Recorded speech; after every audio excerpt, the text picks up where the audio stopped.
In today's video, I'm going to teach you how to use open interest on TradingView. Open interest is a powerful metric that shows the total number of outstanding contracts in a futures or perpetual market.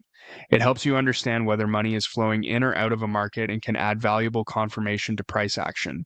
Rising open interest generally signals growing participation, while declining open interest can indicate positions are being closed. With that context in mind, let's set it up in TradingView. Start by opening your browser and searching for TradingView. Click the result that takes you to the official TradingView site. Once you're on the home page, head to the Products menu and open a chart. This gets you into the workspace where indicators can be added and managed. At the top of the chart, click the Indicators button. In the search bar that appears, type Open Interest. You'll see results grouped by categories. Look under the Technical section for the built-in Open Interest indicator. Select it to add the study to your chart. If the indicator immediately throws a user-defined error, don't worry. That message usually means the symbol you're viewing doesn't publish open interest data or the data isn't available for that specific instrument.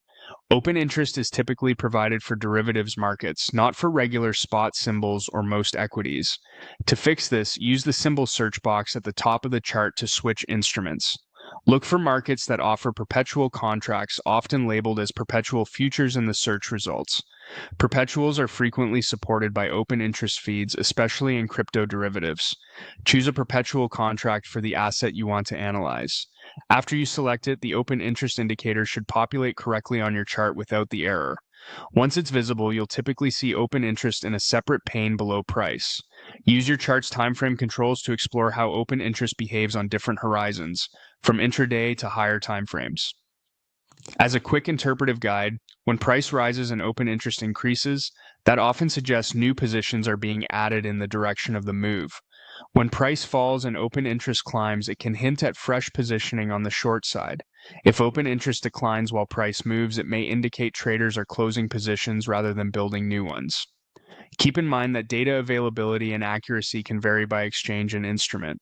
So if one symbol looks sparse or inconsistent, try another perpetual market for comparison. That's all you need to start using open interest effectively on TradingView.